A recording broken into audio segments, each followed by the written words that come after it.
সর্বাবধি করিয়াছি পিতা স্বর্গ পিতা ধর্ম পিতাই পরমং তপ পিতরি পিতামহে প্রিয়ন্তে সর্বদেবতায় নমো নমঃ। প্রেম সে কহো শ্রী রাধে नवद्वीप धाम की, श्री कृष्ण चैतन्य प्रभु की, श्री नित्यानंद प्रभु की, श्री अद्वैताचार्य प्रभु की, शिवास पंडित की, गदाधर पंडित की, द्वादश गोपाल की, 64 महंतों की, षड़ गोस्वामी की, 6 चक्रवर्ती की, अष्ट कविराज की, राधा रानी की, वृंदावन धाम की,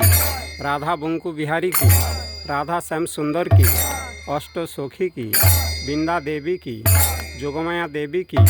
निधु वन की, निकुंज वन की, राधा कुंड की, श्याम कुंड की, गिरी गोवर्धन की, बंशी भट्ट की, 84 बजमंडल की, पुरी धाम की, जगन्नाथ देव की, बलभद्र देव की, सुभद्रा माता की, साक्षी गोपाल की, खीरचोरा गोपीनाथ की, चारी धाम की,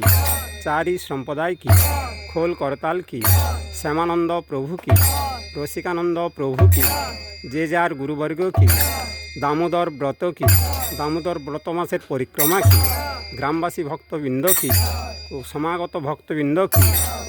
हरिनाम सत्य हरिनाम सत्य हरिनाम सत्य। प्रेम से कहो श्री राधे कृष्ण बोलिए प्रभु निताई चैतन्य अद्वैत श्री राधा गोविंद की जय। श्री गुरु निताई गौर प्रेमानंदे हरि बोल।